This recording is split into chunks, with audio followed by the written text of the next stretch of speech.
दास संग जी दास एक भजन बोले जाके अगर जो टूटिया हुई तो क्षमा करना, प्यार से कहना जी धन निरंकार जी। माया के बजरिया में काटला चकरिया हमार मनवा, माया के बजरिया में काटला चकरिया हमार मनवा।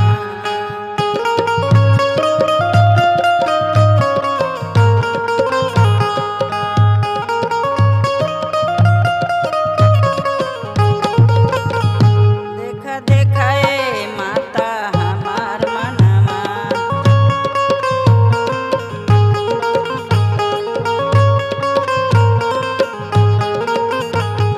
देखा देखा ए माता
ज्ञान के सहुरवा सिखवलू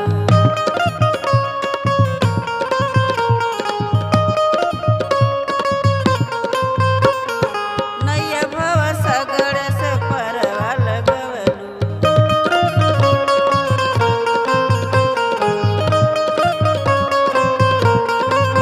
हमही तहाई कया दन पुजरिया हमार मनवा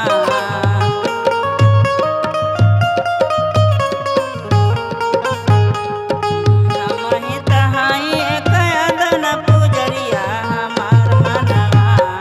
हमार मनवा देखा देखा ए माता हमार मनवा